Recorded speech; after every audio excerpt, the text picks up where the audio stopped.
Senator Alarape. Here. Archer. Here. Cantz. Here. Dominguez. Here. Dumont. Here. Els. Here. Hernandez. Here. Hewitt. Here. Jones. Here. Call.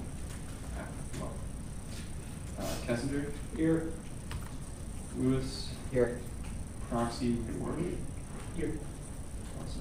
McCallum. Here. Mendez. Here. Paulson. Here. Bigley. Here. Rust. Here. Seekman. Here. Twig. Twig. Here. Sorry. Proxy Martin. Here. Vanderlip. Here. Whip. Here. Cathcart. Awesome. Approval of proxies. Senator Russ. Motion. Second by Senator Lewis. All in favor of approving the proxies, say aye. Aye. Opposed, same sign. Okay. And then approve the agenda. I updated a couple things in the agenda, just the two open for guests. That was not on the meeting. So we'll be having trap shooting club in Lucas. So if there aren't any, what? Yeah. If there's no issues with the agenda, approved with unanimous consent. Did anybody look at the minutes, have any issues with that?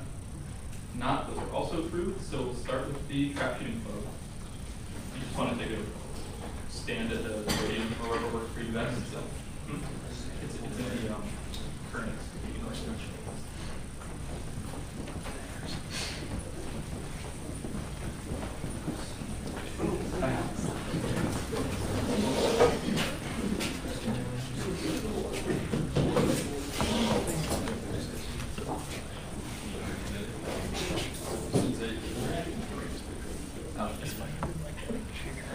Just tell me when to click. Good. So we are the Trap Shooting Club.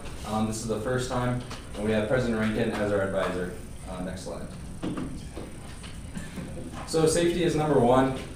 That's our one thing we're going to keep throughout the whole trap. So we're going to keep safety as number one throughout all leagues that we shoot. So we'll be participating in the ATA, that's the Amsterdam Trap Shooting Association.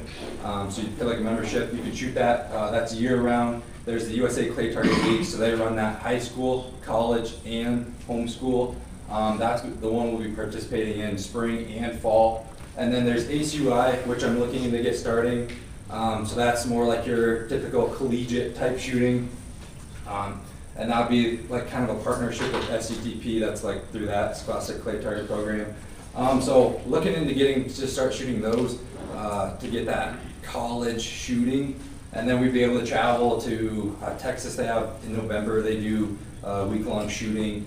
They just spring break, they were down shooting in, I think they had Nevada competition and then Tucson, Arizona. So possibly get into those and shoot those. And then zero accidents through all these. So in the history of shooting, it's the safest sport out there. We've had zero accidents in all these leagues. So we'd be the safest sport to be participating. And to keep that safety, we have coaches, assistant coaches. These all require safety training. So I am trained as a head coach in safety, how to handle firearms, how to handle students, to work with them and keep them safe. And then on the team, we have experienced officers and team members. So a lot of us guys have been shooting for, I don't know, years, 10 years plus. I know myself, I've been shooting for 12 years plus. 80,000 rounds a year we shoot, depending how hard you want to go at it. So we are experienced to keep everybody safe and knowing what they're doing. And then students, we're required to have Hunt Safe. So in the state of South Dakota, I'm sure other states have it, we have Hunt Safe where you have to go through a training. I think it's 2 days and then you're certified to hunt and such. Or a league approved safety certification, which is through the USA Clay Target League they offer. And then you're certified to shoot, and then we know you know how to handle a gun. So that way you're not just coming at it like just bare bones. And so that way no accidents happen. And then for firearms and ammunition, got to work with public safety. So that way we don't just have that stuff floating around on campus to keep that free. And then we have a two-strike policy. First is a warning. Second, student cannot participate in the current season. That way we just eliminate as much possibility as for accidents to occur. And then we'll have insurance through Rapid City Trap Range, so they have a insurance that covers us while we're out there shooting. And then the USA Clay Target League, as we're shooting under their league, on that day, they'll cover us for insurance. So that way if any accidents do occur, we'll be covered under that. And then there's just a link up there too. We don't have to go into it, but that's kind of like the policies and procedures of the USA Clay Target League. And we'll be following that whenever we're shooting, whether we're just doing an event or actually shooting a league in any of those leagues. So that way we know we are being safe. Next slide, please. And then our longevity and outlook. We're looking to bring in new shooters, so that way we can grow our club and get more people interested in shooting. So that way, not just on the campus, we may grow trap shooting, but just in the world too. And then we'll be able to build character, something they new can learn, and then give shooters a reason to come to School of Mines. I know there's been some high schoolers wanting to shoot in college. When I was in our meeting with Rankin, he says, you know, some high schoolers that want to come here, but they're on the fence because there's no trap shooting. And so I think we could bring in some new students for the college and then our team through that. The admissions people are also kind of on board with that. I've talked with my admission advisor, and she says that is one of the #1 questions she gets asked is if there's a trap club in School of Mines. So there's a big interest in it for it. And then we'll be holding events in the spring and fall, hold practices to get people out and shooting and active in it, and really build camaraderie within our club. And then, like up there it says future leagues, we're looking into the ACUI to get in that collegiate level. And then currently, this spring, we'll be participating in the USA Clay Target League, so that's a 6-week program where we'll shoot 300 shells. And then we get to compete with, I think, Lake Area Tech, Mitchell, in the state, and then we compete nationally against everybody. And then for club success, possibly looking into like future endorsed college teams. So we talk to people, and I know there's grants and all that, so we'll definitely be able to get money for our club. Next slide, please. So this is just a pie chart, what we're looking at. Currently we have 8 freshmen, 1 graduate student, 1 senior, 2 juniors, and 3 sophomores. So there's a good outlook for our club to stay active, and then also we have high schoolers that are looking to come to this college, so we should be able to stay active and continuing to grow. Next slide, please. And then this last fall we had 10 trap shooters. We shot the fall league, which was a 10-week program. We had 1 athlete in the top 3. Our team placed first in all the divisions, so there was 2. We had singles and then handicap, and we won both of those. Next slide, please. And then for fundraising, we're looking to do raffles, grants, donors, sponsorships, and we've talked to some people, and they're definitely interested in getting us money, and I know some grants we can get to, so we definitely should be able to raise money, and then also we can look into SOAP, seeing how that affects our club to help sponsor it. And then using that money, we can possibly pay for ammunition or practice tickets to get more people interested, so that way they don't have to incur these costs on their own. Next slide, please. All right, awesome.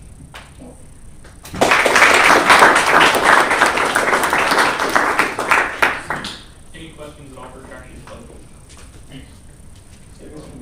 Do we do startup money for clubs usually? Is that it? Yeah, so if you guys, so I don't know if you guys are familiar with how SOAP works, so I can give you a brief 30-second rundown. Sure, go ahead. So in the fall, there will be, you'll keep an eye out on the emails. There'll be like an email, come to this workshop. They're going to talk through how the SOAP process works. You'll usually submit a budget in December. When it's over $1,000, they'll come and present on it in the February-ish range. It varies year to year, but usually that's kind of how it goes. There's rules that are for what you can ask money for and what you can't, as presented on in that workshop in the fall.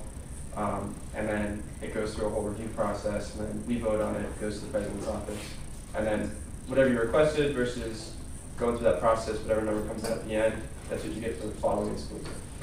So you guys missed the SOAP process for next school year, but I believe I'm not gonna say the number because I'm not positive. I believe there is a little bit of start, 750? Yeah, 750, okay. There is $750 potential startup money for you guys for next year. So if you're interested in that, please come talk to me. I've never had to do the process before, but we can figure it out together. So, yeah. And then I quickly add when I met with Tanner about this, so he referenced ACY. So ACY is the Association of College Unions International. Well, that's my professional organization, and so this is an exciting opportunity for students to be involved in that organization and their target competition. Alluded, I don't know, regionally there's usually some scholarships, and there's support through ACY oftentimes for events as well, so that is a benefit to being a part of that organization as well.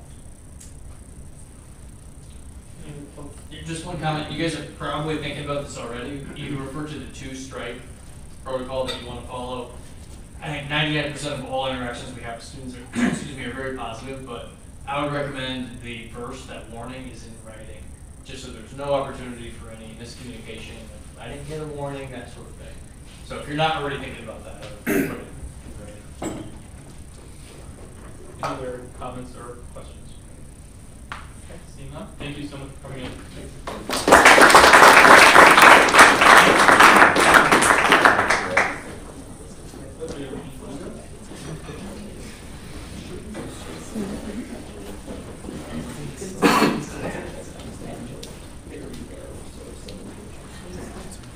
Okay, so I need your guys' help. I need a little bit of feedback on a new initiative that we're going to be starting in August when many of you return. How many of you, juniors or older, remember something called Lines Advantage? Oh, a lot of people. Okay, good. I wasn't sure. Obviously, I came in at the very tail end of that. So we were seeing a huge decline in that program. It was a professional development program called Lines Advantage. So we worked all year to reinvent it. It's going to be called the Personal Development Promise. Go to that next slide. So quick little background on it, and then I'll get to the part where I need some help with. So we're really going to be focusing on, we hear about professional development, we're really focusing on personal development with this program, PDP. So think about some of the really great services we have. The Career and Professional Development Center, now called Career Services, they do great work. Interview prep, resume, all that stuff, workups. So trying to move away from that. Also, the leadership programs that Student Engagement is running, that the PDI group is running, trying to take a step away from that. So we really just focused on what other areas of personal development do we want students to get. Some of those soft skills, being a good human, being a good neighbor, being a good community member once you leave this place. Okay, so you see original statement, you can go to the next one. You see some goals there. Basically, we're going to have 5 competencies that students can take seminars in each of those 5. We'll go through them quick. They'll do their own personal development plan with a mentor, somebody, a member of the student development staff will help you with that. And then that third one, once you've gone through those seminars, this is optional, by the way, if students want to do a personal development opportunity. To finish, they'll have to do some sort of transformative experience. Maybe they lead a seminar of their own. Maybe they do a reflection conversation with a group of students. The sky's the limit. Okay, we can go on. So a couple of opportunities. We were approached by a donor, a husband and wife, and they said, "Hey, we really want to invest in something. We've got $50,000 to $100,000 per year. I know that we want to invest in." So these were the opportunities that our group that was working on rebranding this Minds Advantage came up with: Strength Finders assessment, attendance at a speaker series, reimbursement for obtaining a passport, alternative spring break trips, scholarship money. And what is that last one? The annual leadership reception. I really should just turn around and read. So these were the opportunities at first, and we were told, "Hey, we want to give you $50,000 to $100,000." Now we finally got the answer from these donors, and they're giving us $10,000. So obviously we cannot do everything. Still very generous of them. We cannot do everything, so I really want some feedback from this group. So we can go through some of the competencies really quick. I believe that's next on the slide. So remember, we have those 5 competency areas, and then students, if they want to complete the program, you can go to anything that you want, but if you want to complete it, you have to do 4 seminars in each of those 5 competencies. So you do 20 of these in total throughout your time here. Now, some people may already come with experience. And so they can work with their mentor and say, hey, I've already, one of these is like, I think it's basic food safety prep is one of the examples of the seminar. They may say, hey, I've been a line cook at Denny's for 3 years. Does that count? And they say, yes, let's just prove it and check it off. So you can see some of the options here for the first competency is global awareness and inclusion. We go to the next one. Community service and citizenship. Got more options. Again, you'd have to do 4 of these. Next one. Communication and relationships. Each of these would be led either by a staff member or faculty member here at the college. So like the first one there, legacy and value of veterans. That would be led by our Veterans Resource Director, Derek Flom. If we don't have somebody here at the university that has the expertise to lead that, we'll find somebody in the community. Right. Next, safety and wellness. So basic self-defense with law enforcement. Of course, that's going to be our university police.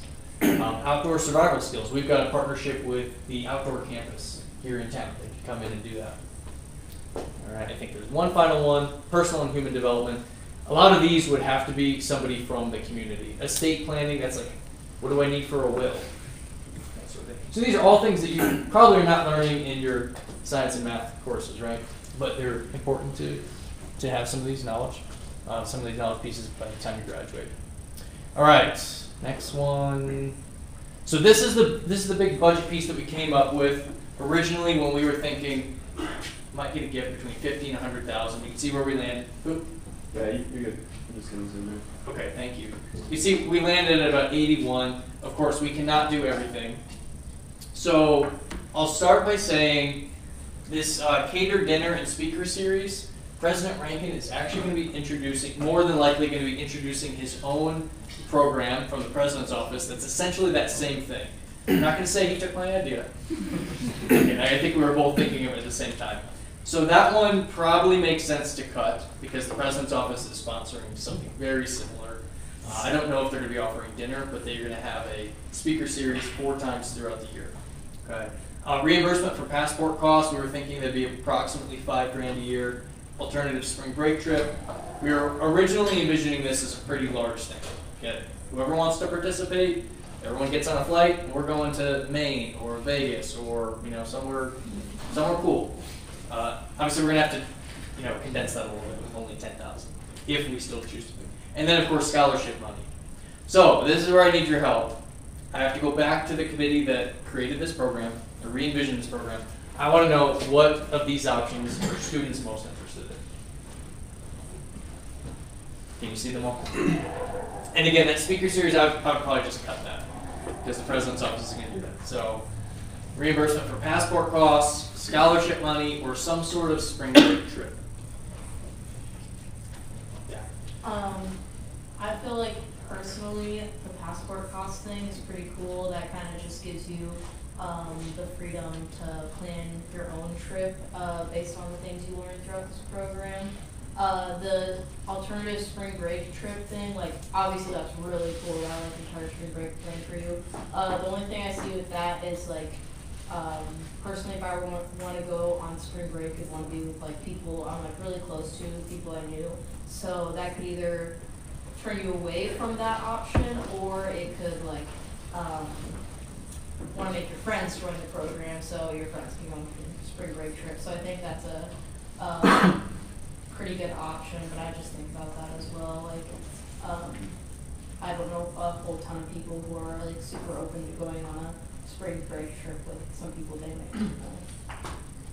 Yeah, I really like the passport thing. Cool. And I'll one clarifying piece about the passport. Does anybody here already have your passport? Right, more than half of you. So you could, of course, even though you've already paid for it, you could come in. The vision was you would still get reimbursed. You don't need to be getting it for the first time. I don't want to call people. Sorry. Yeah, I respectfully disagree. I feel as though the passport cost, like you said, most people if they're going to travel internationally, I feel like the majority of people our age would already have a passport. Okay. And so I feel like I would rather seeing as this is a program that doesn't focus solely on international travel, I'd rather see that money devoted to the other amazing things that this program does.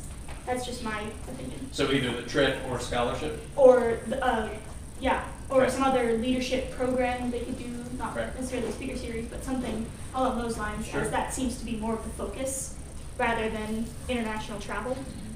Okay. And the focus with the passport and potentially international travel was because one of those competencies was inclusion and global. So that's why. Senator Witt. Yeah, this is more of a question. So, I think a big reason why like the Minds Advantage thing was not working was just a lot of students probably just didn't want to put in the effort to do that. So like, is this just like, is the spring break trip and like these awards kind of like an incentive to doing this program? Is that the idea behind it? Yep. And a reward for investing that time. Yeah. I think Minds Advantage, it didn't have a budget like this. It was like, if you complete the program, you get a business card or something. So maybe not as much of an incentive as potentially scholarship money or a free trip to put $10,000. I don't know where we would go. Omaha. Steve Will. I was gonna ask, did you have thoughts about what the requirements might be to qualify for the scholarship money? Just because you'd given thoughts for the 3 items above it. It's okay, I'm just curious if there've been thoughts about that. Nope, we didn't. Honestly, I didn't think the donors were going to be okay with that. Okay. So they basically, at this point, they've said 10,000, whatever you want to do. But this was the budget that was presented to them. And I thought it was kind of a long shot. Yeah. So that's the complete, unfiltered, honest answer.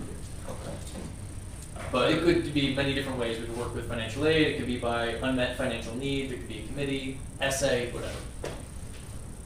Senator Alrabbit. I like the reimbursement for passport costs, not because like of the principle of being able to travel with it, but because I feel like it's important for a person to get out of the country they came from, if they can, in the sense to learn and become a better person. I think that with my father being from Nigeria and going to Nigeria, it's changed my outlook on the whole world in general. And even though this is one place, I've also traveled through many more places on connecting flights and things like that. Obviously, not everyone's going to get that opportunity, and obviously that's something that not everyone feels safe doing. But if you give someone an incentive and say, here's a passport, here's your passport, and it's up to you on what you do with that, and it's another form of identification, obviously, as well. I feel like the personal development there from just traveling out of country, from my experience, is worth that part of bringing it into the $10,000. I love that. And I think that you probably have a lot of the leadership skills that you have at your young age because you've had those opportunities, right? Yeah. Travel internationally, push yourself. Yeah, for sure. Senator Kessinger. I don't know if I'm just being crazy. If they only give you $10,000, you can only afford the passports of these options, right? Or we just really have to reduce, like I said, we could do $5,000 of scholarship, $5,000 of passport, really reduce the spring break trip to, hey, we're all getting on a bus. Yeah, so I feel like passports are an easy sell. If you have one, it's good. If you don't have one, you should have one. It's like another ID. Scholarship money is also fine, but that's not very much money. So is that going to bring anybody in? Probably not as much as a passport reimbursement would. So I would just probably go with passport reimbursement. It just seems so easy and straightforward. Thank you. Senator Cherry. I'm just thinking if I were a freshman and this was presented to me, I wouldn't do it for reimbursement of my passport because I already have a passport. I already paid for it. So I know it's nice to get the money back, but I don't think that would really incentivize me to join the program. But a scholarship might. Senator Mendez. Yeah, I'm more towards the actual scholarship just because it gives you more of an incentive, especially since for certain students there's been a lot of actual scholarship opportunity. And as opposed to a passport, even once you get the passport, it has a certain lifetime to expire depending with regard to 5 years or 10 years. And then after that point, you still need to gather the funds to actually travel and actually use the passport. Good feedback. Any other comments or questions? All right, so very split. So I'll bring this to the committee probably next week and make some difficult decisions. And my hope is that, like Senator Jones, you were saying, if I came in as a first-year student, what's going to compel me to participate? Hopefully just the experience. That we can work to sell that. And then if this gains some momentum, maybe there'll be more donors to say, hey, I want to be a part of that. I want to make this a bigger thing. So thank you so much for your time. I appreciate it. And we'll hear more about this next year for those of you that are back. Thank you.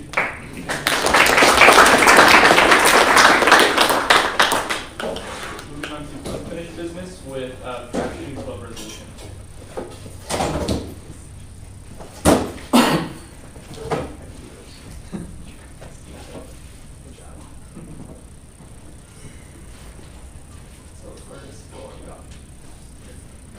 As I read this last week, I'll not be reading it again. It is a resolution for the trap shooting team that just presented. Senator Hewitt. Motion to vote? Second by Senator Alrape. We move to voice vote. Roll call. Sorry. Alrape. Aye. Archer. Aye. Cantz. Aye. No. Dominguez. Aye. Dumont. Aye. Else. Aye. Hernandez. Aye. Hewitt. Aye. Stearns. Kessinger. Aye. Lewis. Aye. Roxy Worley. Aye. McCollum. Aye. Mendez. Aye. Paulson. Aye. Quigley. Aye. Russ. Aye. Seafood. Aye. Twin. Aye. Carson Martin. Aye. Van Miller. Whip. Aye. Passes. Awesome. Congratulations for those two that stuck around for trap shooting. Moving on to midterm grading policy.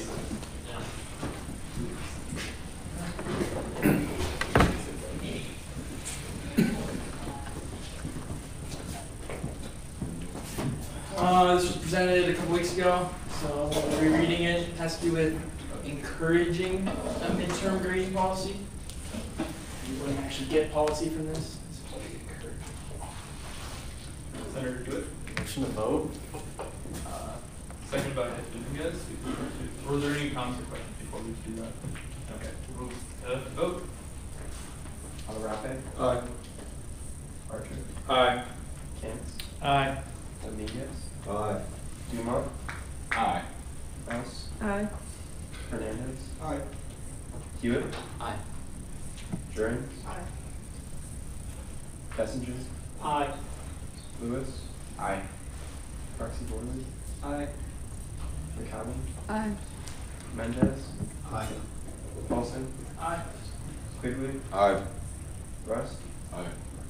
Seacon. Aye. Quinn. Aye. Roxy Martin. Aye. Van Miller. Aye. Whip. Aye. Passes. Moving on to SOAP allocation resolution.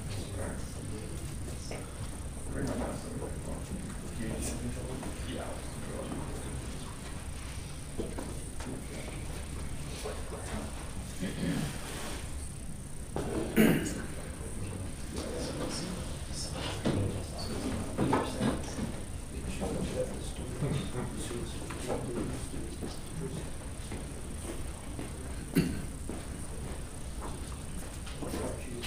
Are we gonna need to do a quick vote for a friendly amendment? Not for her, okay, no.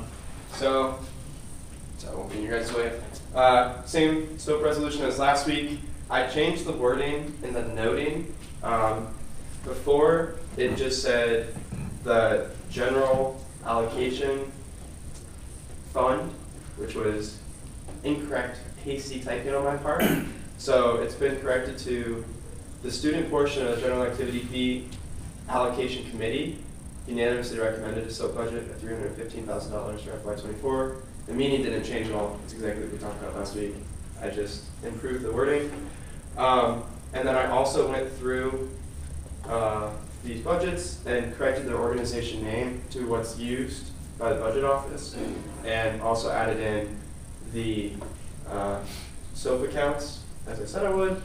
I did not get to make the PowerPoint that I wanted to make for you guys. I will bring that next week on how all the funds work, like a summary if anybody wants to look at it.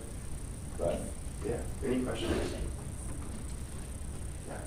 I guess, well, I've gotten a lot of questions from like campus Christian about possibly making some petitions since they're going to be pretty tight on their budget. So petitions in what way? Was this emailed out? Yeah, this was emailed out last week, I guess. Campus. Yes. Yeah, petitions in what way? President Marshall emailed it out. To see if there's a way to kind of make up for the budget that wasn't actually approved. So what I'll say to that is we cannot do that within the SOAP because we're hard capped. We're hard capping ourselves at 315,000. So to do that on this budget, we'd have to take away from other clubs. So it's not possible to do on this budget. You guys, we can talk about the 315,000, and I can go through a full explanation again of that number. They can apply for supplemental next year. Supplementals can be more than $5,000. They have to be approved by a 3/4 vote of the student senate. So that's not a question for me at that point. That's a question for the next senate at that point. Yeah. So yeah, the process is there, but you're gonna have to convince 3/4 of the senate. And also keep in mind, it kind of makes the whole point of sticking to the $350,000 irrelevant. And the reason for that is because we're running out of money. So they can ask, but I would hope the CFO next year makes a hard argument against it, would be my personal opinion. Senator Seaman. Pardon my unfamiliarity, but is there rules about what clubs can and cannot fundraise for and how much they can fundraise? There's no limits to fundraising, Okay. no. So I was gonna say if there were, then maybe that would be a consideration to like allow them to fundraise more, but if there's no limits, it's not No, limit. and they fundraise a lot. Yeah. It wasn't, money wasn't taken because for any reasons related to fundraising. It was simply how the process worked out. They had the same process applied to them as every other club. So that's unfortunately, we just don't have enough money. And we asked the state for more, and they said no. That'll be a fun part of my update, but yeah. Any other questions, like comments, or motions, or anything likewise? No motions to vote, okay. Senator Paulson, motion to vote by Senator Paulson, second by Senator Alrafa. We'll move to roll call. Multitask here. Alrafa. Aye. Senator, I'll let you take over. Archer. Aye. Cantz. Aye. Dominguez. Aye. Guevara. Aye. Ellis. Aye. Hernandez. Aye. Hewitt. Aye. Jones. Aye. Kessinger. Aye. Lewis. Aye. Roxy Worley. Aye. McCallum. Aye. Mendez. Aye. Paulson. Aye. Quigley. Aye. Russ. Aye. Sequin. Aye. Twing. Aye. Proxy Martin. Aye. Tanner. Aye. Whip. Aye. Passes. This is so budget for next year that we moved on. So I will say the president's office has to sign this for it to become official. Yes.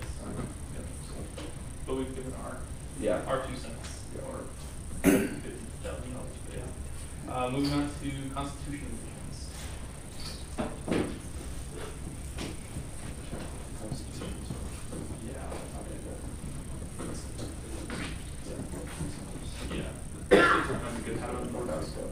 If you want to, you can pull up the Constitution that Secretary Garcia sent out, follow along with the changes, but we will be pulling it up on the board to follow along. So as I read this last week, I won't be reading the resolution again, but like Vice President Schleich said, we'll be going through the Constitution again to review the changes. Senator Kessinger? So an update regarding the only contentious, I guess, topic that we really had the week before spring break. class standing and how to decide class standing when it comes to elections. Metrics wise, there are other options for registrars and I guess the university to use, I believe, other than just credit hours.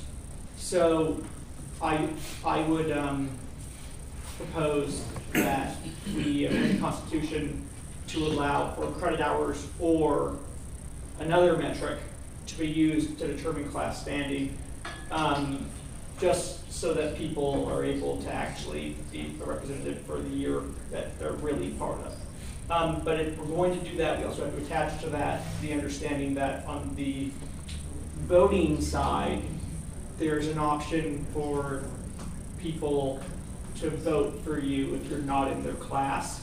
We've discussed the voting side of this, and it seems like the software can be set up for that, so that if we do want to change it so it isn't just credit hour, we can. But that's if people still want to change that. If they don't want to change it, then I guess no biggie. But Awesome. What are people's thoughts on that changing it, I guess? People good with that? Okay, so it is currently not changed in the Constitution, so the way I'm going to have it set up today is somebody will motion a friendly amendment and can come up with the wording. It might be a little difficult, but it's better than voting per amendment. Just if there's a consensus on it, I guess maybe Senator Kissinger can motion to approve the friendly amendment or something similar to that. I'm not entirely sure the Robert's rules behind this, so I apologize, but here that makes it easier on us. Senator Witt. Wait, how are we approving a friendly amendment if it's not written yet? So like, How Senator about- Kissinger, like, yeah, how about I have a minute here? Because I seem to have gotten some positive feedback for that option. I'll get some writing and we'll get to it when we get to it on running through the Constitution. Is that fine with everybody? Yeah. Yeah, it's amenable. Okay. Cool. Do we want to go through the Constitution again then? And go through what was changed? I believe Senator Durant also had something from last week. 2 weeks ago. What was there? About the succession. Oh, yeah.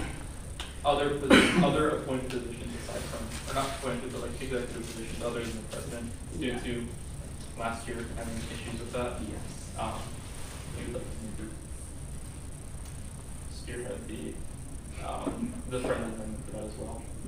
So I will say that we need to vote on this week to approve it to be sent out with class elections next week. So friendly amendment would have to be made like in-house tonight quickly, which is probably not the best way to do it. But it Senator Kissinger should be pretty quick, and then the other one may not be as quick, but shouldn't take forever. I apologize for the sporadicness of this stuff. Is there anything else that people may have looked through for this, for changes? Senator Lucas. In the latest update that Secretary Garcia sent out last night or 2 nights ago, there is a section that states senators must be in good academic standing and behavioral standing with the university per the Board of Regents policy, and it does not define a Board of Regents policy for disciplinary standing. That's on me. Sorry, I'll go through and change that. Okay. I was curious because in talking with some people, the Board of Regents doesn't have a disciplinary standing policy, and it would have to be something defined by Senate that we would have to vote on to be okay with. Okay, unless we want. Where's this at? Yeah, you know where that's at. I have it written in the notes on my laptop, and I'll check that. Okay. I can make a recommendation for that unless you have one, Senator Lewis. I don't have a recommendation other than we would need to define our own behavioral discipline standing, and then we would need to vote to allow our executive board to review the disciplinary standing of senators upon appointment, since the Board of Regents has no set policy on it. That is my understanding. That's why I couldn't find one. So I found the academic one, but that's why I couldn't find one. Yes. Yeah, academics easy. You know that's reviewed every day for students' GPAs. And discipline records are managed by community standards here on our campus. Probably the 2 main things that would happen there that this group could have access to with Bryce Nussbaum's help in community standards is if a senator or any student is on disciplinary probation, that means they've been found responsible for a violation and that was part of their sanction or their consequences, so around probation, or if they had any sanctions, like consequences they have to fulfill that they didn't do. So basically they're in like failure to comply. Those would be the two things that Bryce and Nussbaum can easily catch for this organization. The academic, in the 10 years that I've been here, probably twice, we've removed senators that didn't make the GPA requirement. It is in Article 3, Section 1.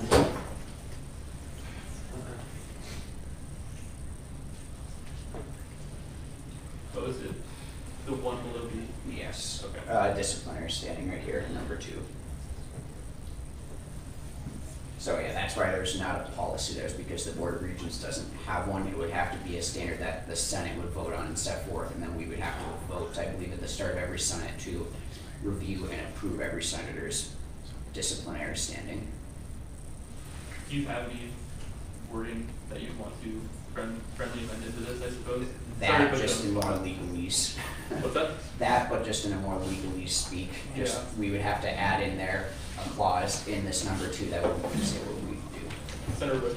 That seems like a lot of bureaucratic things that we don't need to do. Okay. Can we just change it to say the two things that, that Dean Joe just said for the grad select? As defined by, where are we, number 2, must be in good academic and disciplinary standing, as defined by BOR policy, blah, blah, blah, and what would it be, not currently on disciplinary probation, or have any outstanding sanctions, or disciplinary sanctions. Through the university, yeah, okay. Do you need that again? Yeah. So the only issue with this is the one that drive, so you have to, or is this one? This is the one with team. So I'm sure we're gonna remove this and disciplinary standing. And then, what was it again? So it must be good academic as defined and disciplinary standing. And good disciplinary standing? Or, Yep. wow, okay. This might not be perfect, but that's what next year's for, right? And disciplinary standing as defined by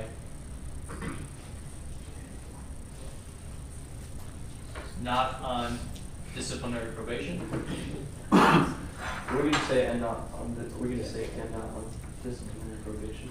We also have that outstanding sanctions piece though. Good. So not Or any good disciplinary standings for the office of community standards? I mean, or do we want to define those two things? I think we Yeah, have, which is better. yeah, if you guys want more control, then I Yeah. think you should define those two things. Sure. Because if somebody has like a pending case and Bryce Sure. doesn't like them, Right. he could say, well, they're not up, so it's as, as defined by, not on disciplinary probation or non-disciplinary probation status, if that's cleaner.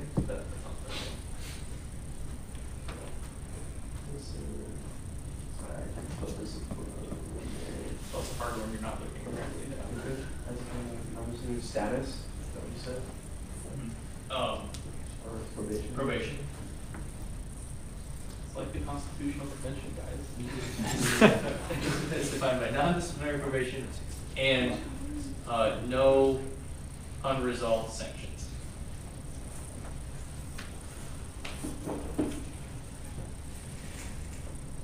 Or uncompleted, that's better. So now that that friendly has been reduced, would people be comfortable? Okay, Senator Paulson. Do you have a space as defined in like? There is a space. I checked. Okay. Oh yeah, that was, yeah. There's no red squiggle underlined, so I think we might be good. There's a space in there. I mean, I was just looking at other places and it looks a lot larger, but. Just So now I guess this is a little wonky, I apologize, but I would ask for somebody's motion to approve the friendly amendment. We get a second, and then just do all in favor, say aye, opposed, same sign. So if people are fine with that. So Senator Lewis? I'll second it. Okay, well, I'll do Or I'll- No, Yeah. okay, then, I'll second. okay, so then Senator Lewis motion, then Senator Hewitt seconded. So all in favor of the friendly amendments? Go ahead, I'm gonna Say aye. Aye. Opposed? Okay, so we'll say that passes then. And then I suppose it goes without saying that any other time that this policy is referenced, we'll just update it to be the same. I think it might appear one or two other times throughout the Constitution after skimming it, but we'll just apply that to the other spots where that may apply.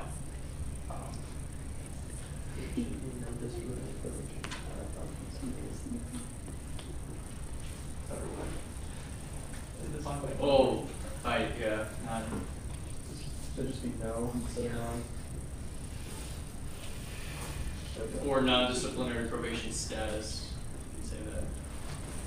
It's one no matter what. Yeah, we'll leave it in there. Do we have it? First speech?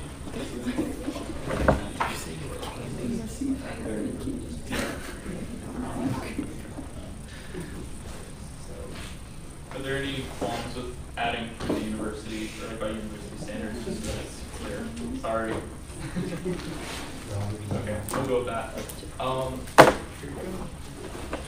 anything else that we looked at aside from the session parts, or anything that would be added? We can go through and do the update for the elections as well.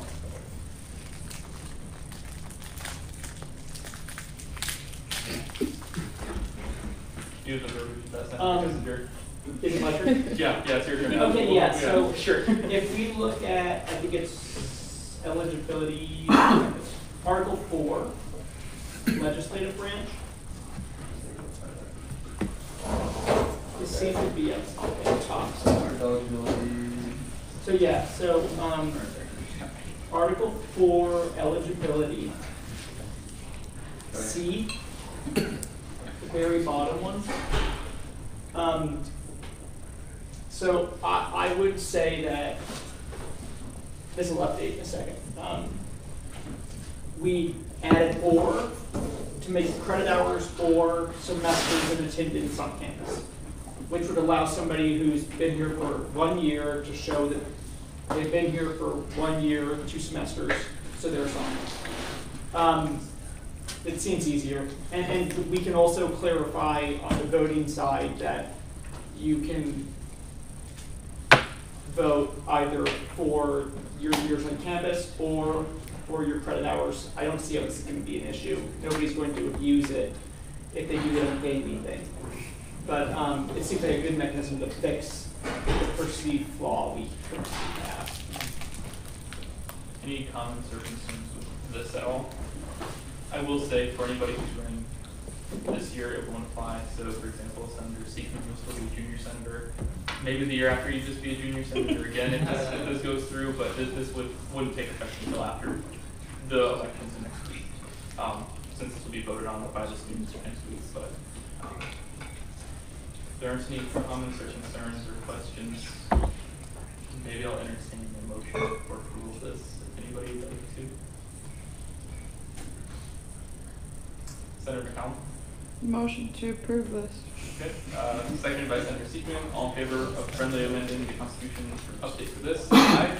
Aye. Opposed? Okay, that goes through.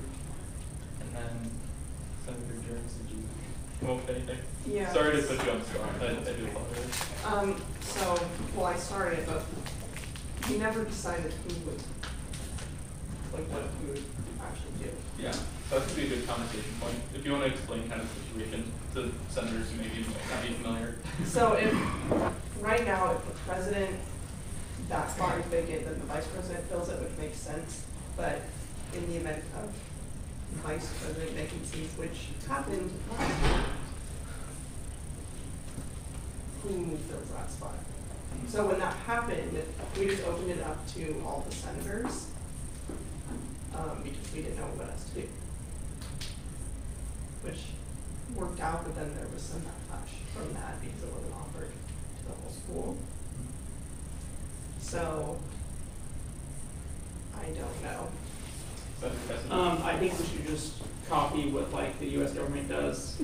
So it shouldn't be open to the entire university. Everybody on campus had a chance to have a normal person be a part of student association. It should be somebody in the room who knows kind of how it works. Okay. So I would say just codify what we did prior. And then Senator Cassidy?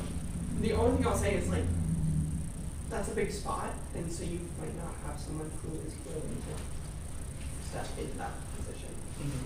Because being a senator and being vice president is a lot different. It's basically the same thing. I don't know what you're talking about. Do you have a proposed solution for that, or does anybody have a proposed solution? I'm just saying, oh, sorry. No, you. You asked me about Yeah, it. you can answer. Sorry. Answer that. I'll go to I'm Senator. just saying that. Sorry. Like, I think it's good to start there, Yeah. but then I think to have like a backup. Okay. Maybe treat it as any other appointed position, like appointing a senator, if nobody from the Senate wants to fill it. Not the case. Senator McCallum? That's pretty much exactly what I was gonna say, like, offer it to the Senate first, and if no one wants it, then open it up to everyone. Okay. Senator Paulson? Got it. Got it? Well, CFO Leonard? I think the alternative option is to have one of the heads of the committees choose whatever committee, automatically become if nobody else wants it. That's the other option, to keep it in the Senate. But that's obviously not very nice to that person if they don't want it. But they get such a big paycheck. But they would know before trying to get that initial position, right? Like say if you pick student affairs chair, they would know before running for student affairs chair that there is a possibility they could be appointed VP. Sure. Senator Mendez? Would that be like just temporary? Like, No. in other words, like, while they try to fill it with an actual person who wants to do it? Because if that's failing in the meantime, that you're kind of trying to select the person. Yeah, so I believe, if I'm interpreting this correctly, the way this has happened, and the way this would happen is we'd follow the normal line of succession until, so like, say, well, Senator Call's not here, but just say I step down for whatever reason for the next 3 weeks. Senator Call would take my position until an actual standing vice president would be elected by the Senate. Is that correct, Senator Jones? Is that kind of the way you're framing that? Can you say that again? Yeah, so just say I step down, like, I'm just gonna walk out. Until we voted for a new vice president, then the SA committee chair, so Senator Call currently would take over intermittently, and then the new one would take over once they voted on it, correct? Is that? Is that Is that the way? like written somewhere? No, but is that the way you want that to? Was that your question? Sorry. Yeah, Okay, that- okay. Is that how we'd want it to do? Like, you'd follow the normal chain of succession until voted upon? Just say that the one we get or whatever. I don't know. From experience, I did not have. That is true. That did not happen for me. Is that how people would want it for Senator Rustin? Yeah, I think that would probably be beneficial, like just to put like, 1, 2, 3 week after until somebody's there, that way somebody's doing that instead of all falling onto the president or vice president. For sure. Has anybody been tracking those changes at all? Oh, Senator Cassidy. Okay, so I'm gonna try to nail it down for what I just typed here. So prior to getting somebody actually appointed to fill the position officially, we'll go by chain of succession. Okay. I feel like that is intuitive, everybody gets that. But then when it comes to actual appointment, it'll be open to senators. If it still isn't filled, it will be open to be appointed just like any other appointed position. And it will just have to be confirmed by a 2/3 vote. So it would be appointed by the Senate, not voted on by the student body. Correct. Okay. Just like any But other. it could be anybody, not only somebody in, yeah. Sounds good. I think it's okay. I've got something to say for Me that. too. Alright. I guess the looking for wording on here, I've just capitalized Senate, whoever changing this, and then changed the 2/3 to 2 dash third, I guess. Just trying to, I don't know, format things. So, my next question, I guess, sorry. This might be going in a completely different direction. Then do we have to go in and clarify sometime like what would happen if any other appointed position was vacant or a committee chair, or is that already clarified somewhere? So, any committee chair is like a normal senator, just stands for clerk, I suppose. So they're just, that follows just the normal Yeah. senator, part. As long as it's somewhere is what I was Yeah. getting at. The only other thing is the CFO included in this as well. For whoever's making changes. Is there a separate one for that?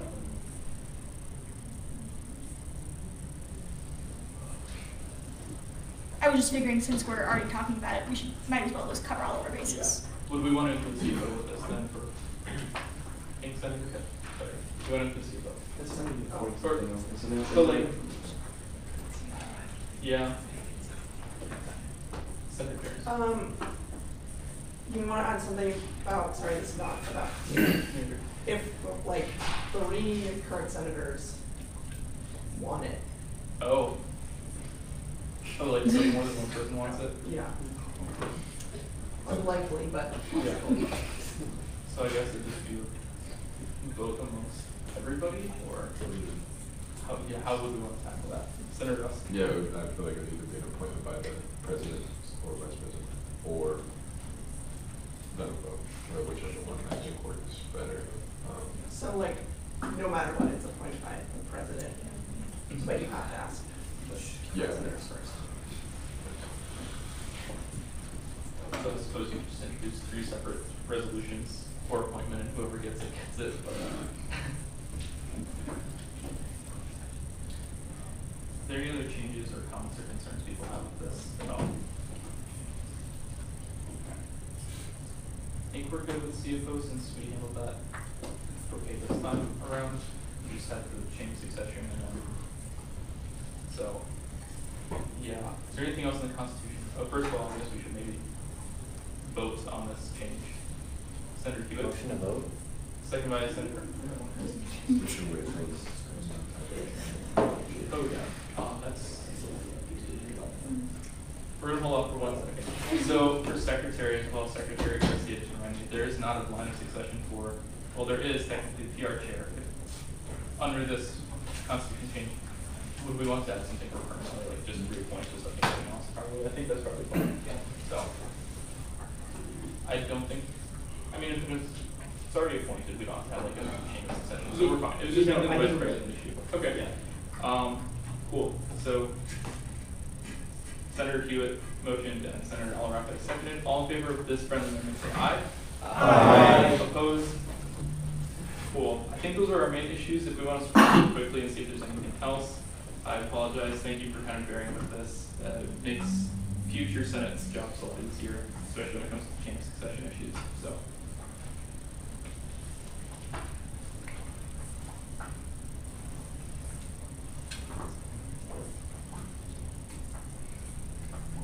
Thank you to Senator Jones and Senator Kester for working on those amendments.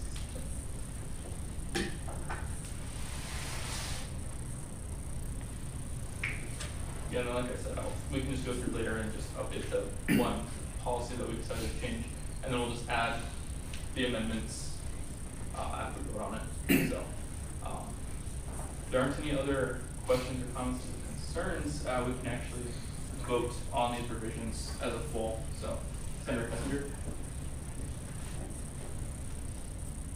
Is everybody sure that they're fine with this? Okay. Yes, because we can take a comment, one more. We want to get through this, and we don't want anybody sour about it. Yeah, because this does need to be voted on today and sent out next Yeah. week, but I mean, we can deliberate here a bit more for a bit longer if people. Hopefully not. But there aren't any other, yeah, or not, yeah. Senator Russ, Motion to approve constitution. seconded by Senator McCallum. We'll go to roll call vote. This is for the resolution. Yes, this is for the resolution. Alarafe. Aye. Archer. Aye. Camps. Aye. Dominguez. Dumont. Aye. House. Aye. Hernandez. Aye. Hewitt. Aye. Jones. Kessinger. Aye. Lewis. Aye. Proxy Borley. Aye. McCollum. Aye. Mendez. Aye. Paulson. Aye. Quigley. Aye. Russ. Aye. Seekman. Aye. Sweeney? Aye. Parks and Martin? Vanderler? Whip?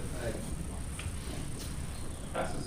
Well, they'll be sent out next week's elections, so feel free to vote for it themselves. And then that'll be ratified as soon as that comes back into approved. So, awesome. Moving on to new business, winter commencement.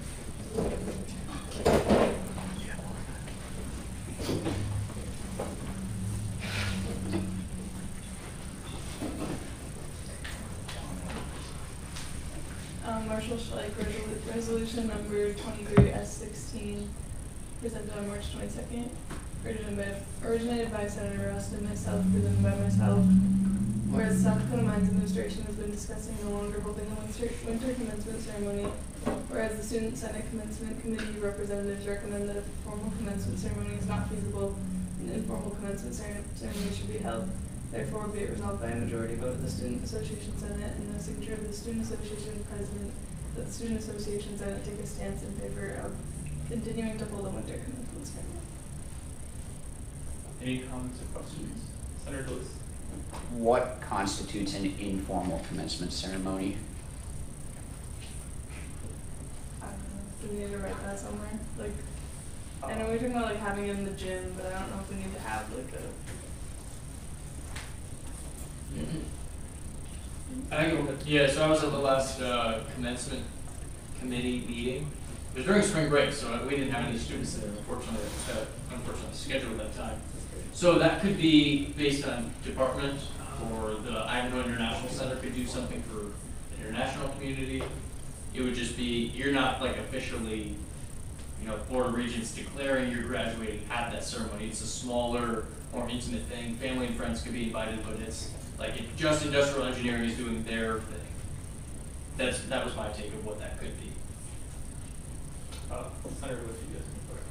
Senator McCollum. Why is the committees like making this choice, like not wanting to do it anymore?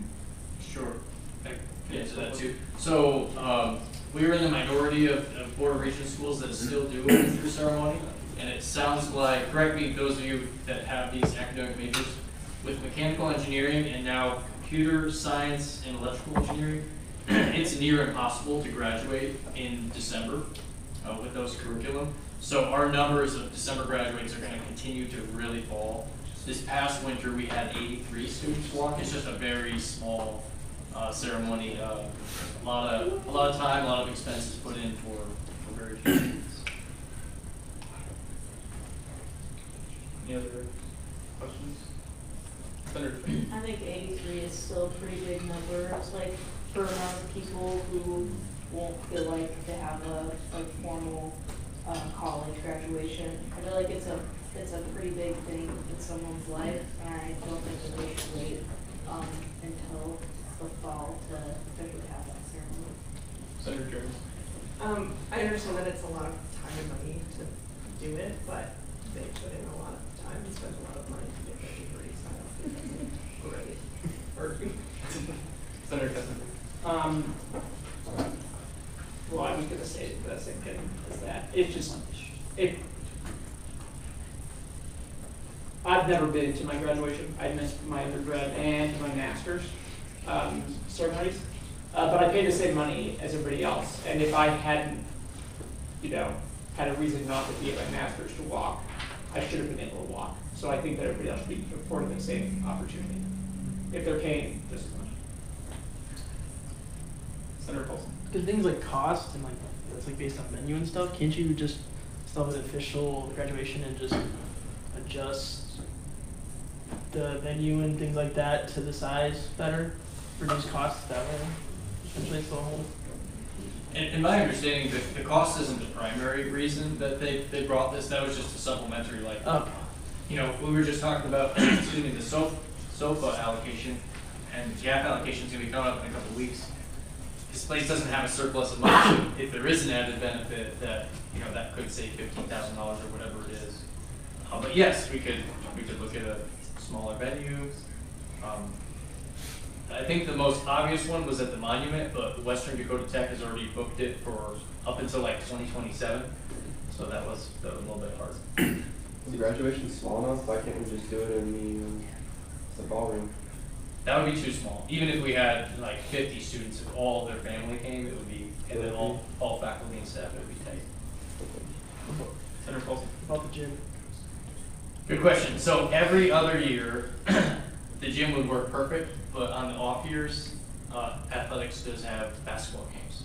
So that would just be, do we say, no, you can't do that there, or whatever? I guess my recommendation is that it seems that people are kind of split on the formal versus informal, whether you're on board of regents there or not. You have to make an amendment to this, not a friendly amendment, since that would change the definition of this resolution. So people are free to vote or propose however they want, but I'm just kind of making clarifications there. Senator Hughes. Oh, sorry. Senator.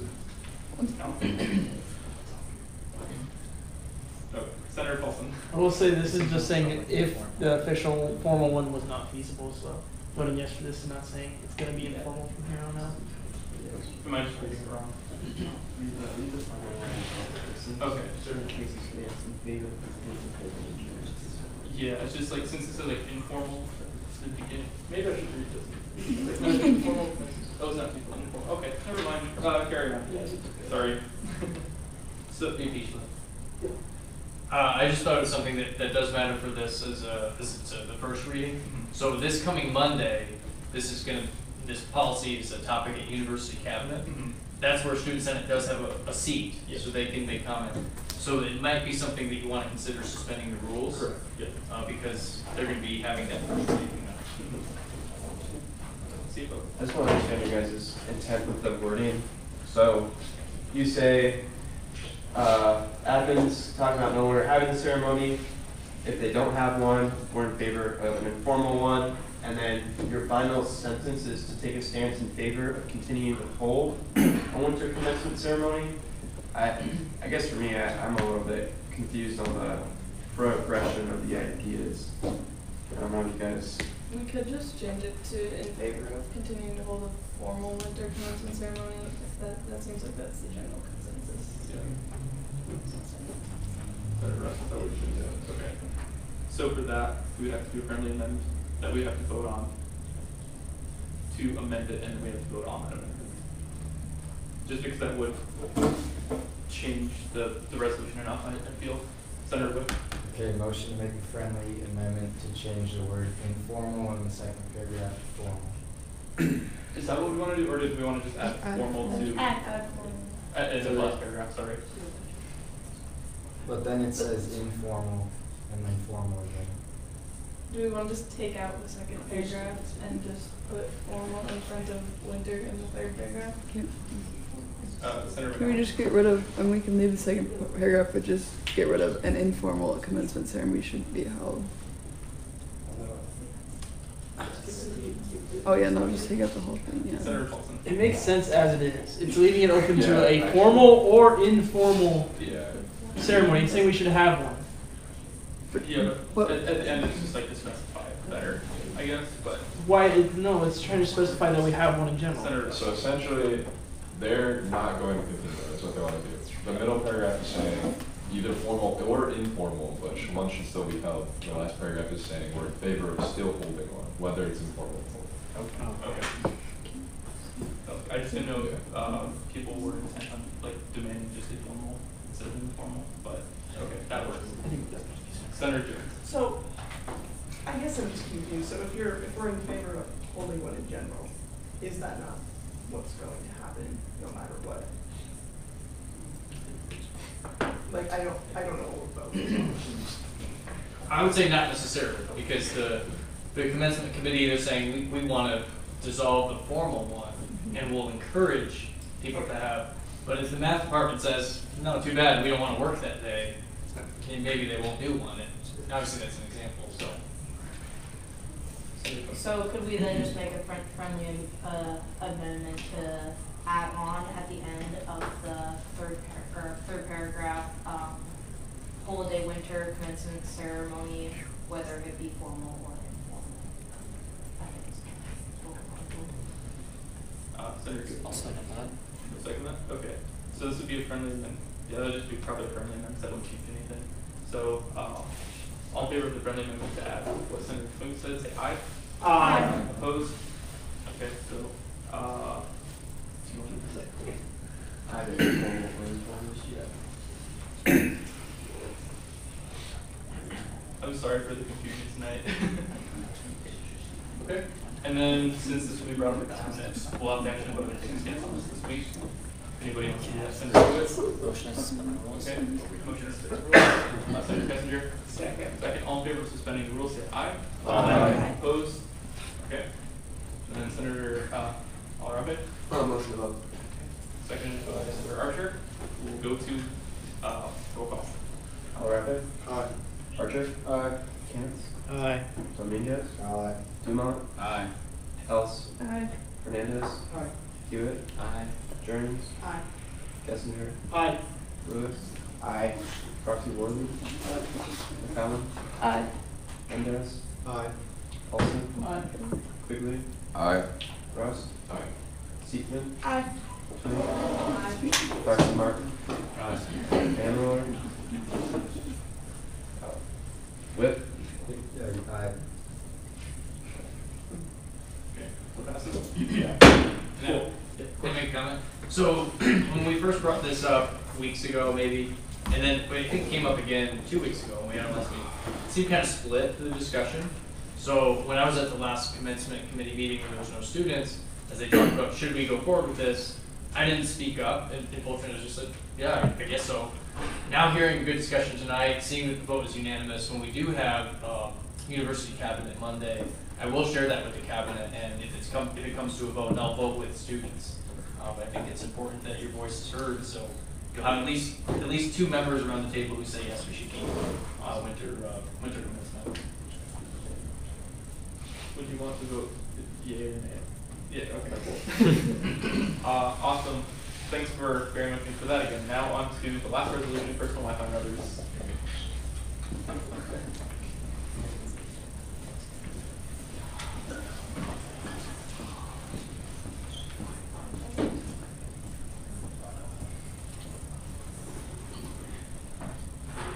Resolution number 22F019, originated by Senator Lewis and President Marshall and presented by myself.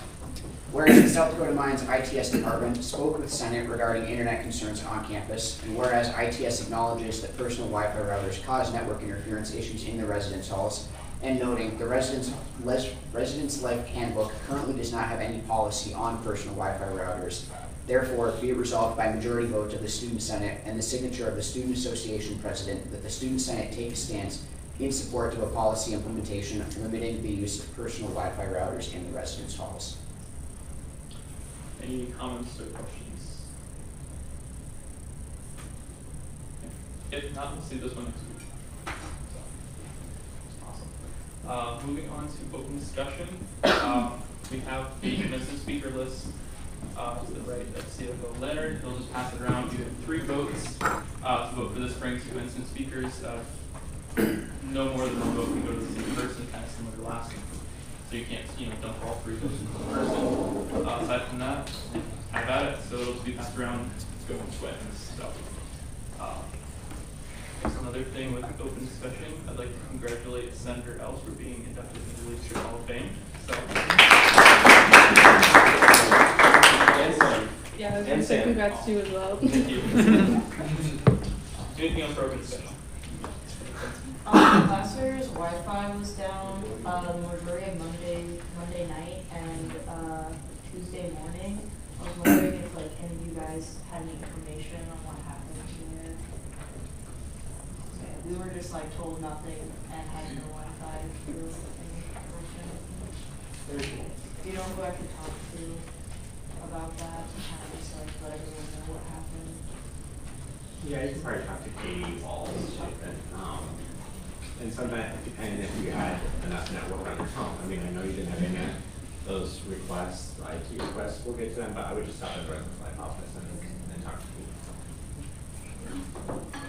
So Arbor Day coming up, I want to just confirm, is the Student Senate okay with planting 2 trees to start replacing what was taken down in the quad, or do you want to advocate for more this year? Facilities is planning for 2. Normally we plant one tree on Arbor Day, but we want to do. Is that because of your? I think 2 is great. It's actually, I'm sorry, it's actually gonna be 3, because there's one memorial tree that has to be replaced too. So 3. I think 3 is great. Okay. This is the way we pay back after everybody threw a rough line. Awesome. So you'll get an invitation if you want to attend the tree planting ceremony and shovel dirt onto it if you wish. Do we get to vote on like the type of tree again? Do you want to? Okay. Yes. Let me work on that. Anything else for open discussion? Okay, moving on to CFO report. Okay, thank you guys for approving the SOAP. I've had other clubs reach out to me asking about the budget. Please direct people to email me.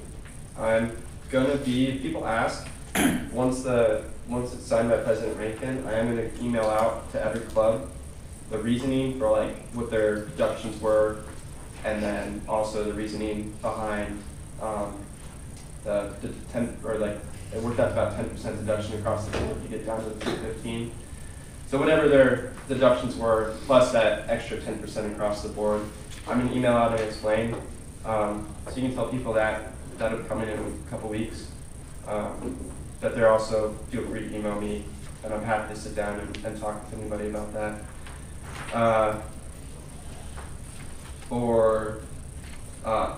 the topic of SOAP, we are, I have to look at the results. We are trying to find a meeting time before next week, before our normal SOAP meeting, or our normal finance meeting next Tuesday, to look at the SOAP constitution. I think we're kind of running out of time to make the changes we were hoping to. So we're going to look at if it's feasible to make all the changes we want to. Otherwise, we may just type up all our notes and start working on it, and then hand it off to the next set of CFO. If they want to continue working on it, we just have to see how far we get through the process for those on finance. And then GAP is starting this Friday. Is that correct? We're going to keep that. We'll try to move it if we can, but okay. Yes, that'd be great. GAP is either starting this Friday or early next week. And there's 6 students on that from this room.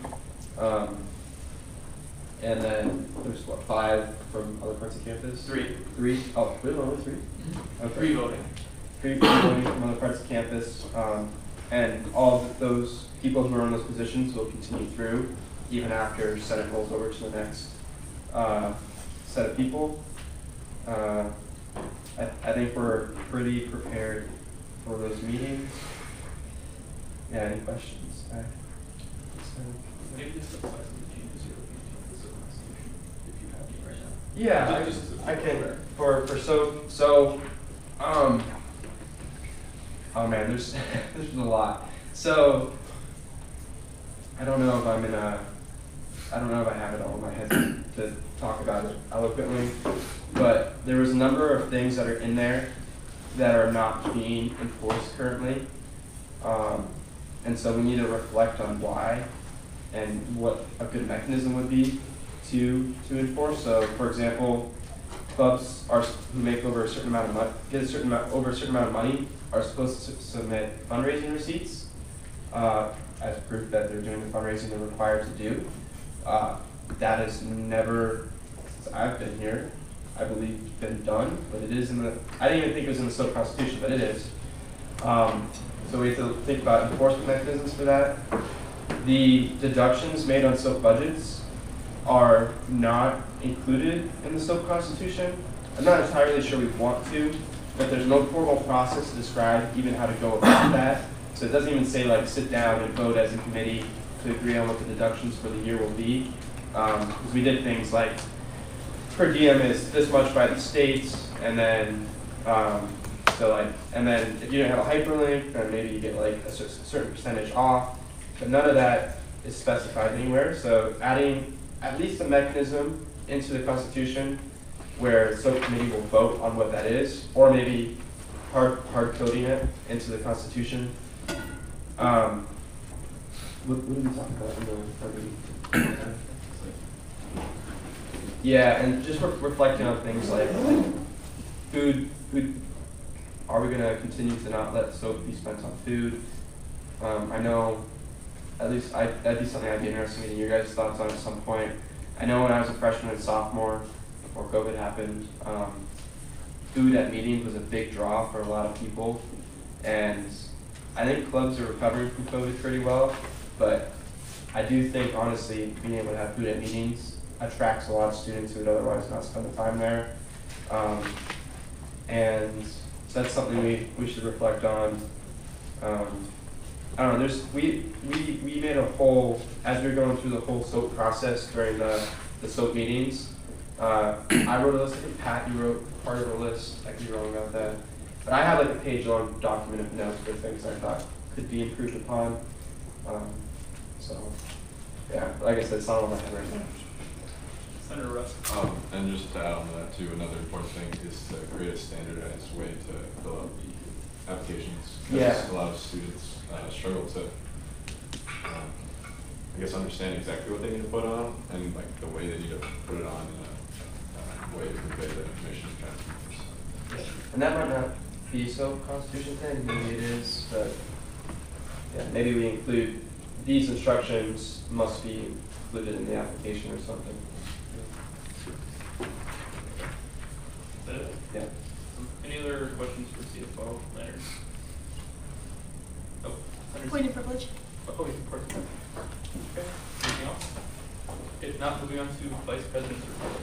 Hi guys, I hope you had a good spring break. I hope you didn't show up to Senate last week like I accidentally alluded to many times in the previous meeting. I'll keep this quick because I've already taken a lot of your time. Essentially, we received an email from Heather Forney, the handler for finances at the DOR office. We are not getting a gap increase next year. Very plain and simple, the DOR just refuses to hear our case. So that'll be next administration's battle to tackle, next Senate's battle to tackle. So that's why, kind of, echoing back to SOAP, that's why SOAP's going to be so tight this fiscal year, because we're not going to be getting much else for supports. So hopefully the next fiscal year, we'll see. Other than that, I'll remind you all again that executive director positions for Student Federation are going to be opening here pretty soon. If you'd like to do that, you're going to be in the Senate next year. You can plan shed, you get a nice stipend of $1,000. You kind of get to really have a good connection for the Regents for all 35,000 DOR students. If that's something you're interested in, let me know, and I can help you get that set up for an interview with the Board of Directors for Student Federation. That sounds scary, I promise it's not. Besides that, we're not going to DOR meeting next week, the executive team, because there's not a whole point unless we're going to talk to DOR about the changes for GAP. Aside from that, I guess I'll do one other thing. The petitions were extended until Friday at 9 a.m. So if you haven't turned in your petitions yet, make sure to do that if you want to rerun. So, any questions? Okay, moving on to President's report. He's not here, so we'll go on to international report. No report. Veteran report. No report. Okay, graduate report. No report. Sounds good. Non-grad report. Nothing to report. Sounds good. Then we'll move on to committee reports, starting with Constitution. I want everybody to thank Finn for standing up there while we debated for 20 minutes. Hopefully, everybody's okay with the edits. If we fix some things, not everything's fixed, though. I'm sure we're going to find wording issues. But great job on everybody who added to that and helped, I guess, brainstorm. Yeah. Cool. Any questions? Moving on to GR. No report. Moving on to GR. Get your petitions in if you haven't yet. And good feet. I have them here. Please don't wait until 9 a.m. on Friday to you are Thank you. I think one little thing to add to that, discussing with Director Headley and President Marshall and Senator Jones is if not enough positions are filled, we'll probably kindly ask current senators who would like to remain on the Senate just fill the spots until another election can maybe be held in the fall. That includes senior senators who may be sticking around. not naming any names, but anyway, moving on to student affairs. Please sign up for Spirit Friday. It's in the current meeting. That's about it. These are the times that are open. The last one, just make sure to do it. You'll get to take a lot of stickers and candy. Anything else for student affairs? No. Okay. Move on to any campus or ad hoc committees. Anything for your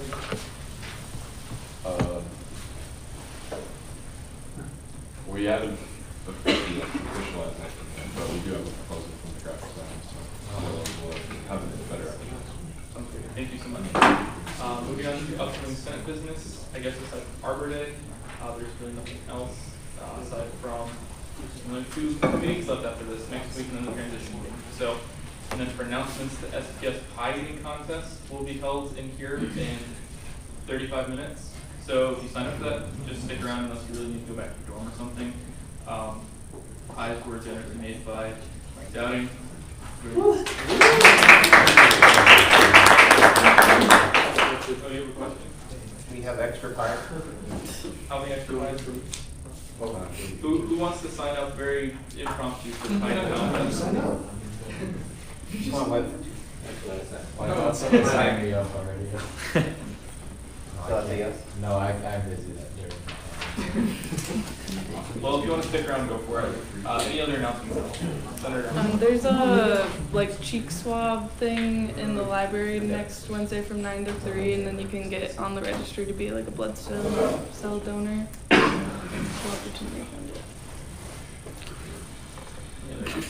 Yeah, the American Institute of Chemical Engineers is doing our annual Double and Dash 5K run on this Saturday at 9:30 a.m. at Steel Park. We'll be tabling in Surback so you can sign up or just show up. It's $20. You get a T-shirt and the pride of supporting chemical engineers. So, and Senator, do it. There's 278 days till Christmas. Thank you for that. I was worried that wasn't going to happen. Any other announcements? Any motions? If you haven't voted for student commencement speaker, I see it's still down there. Please don't rush out. Just tell you. Thank you. Any motions? Senator, do it. Adjourn the meeting. Is there a second? Second by Mr. McCallum. All in favor of adjourning, say aye. Aye. Opposed? Okay, we're adjourned.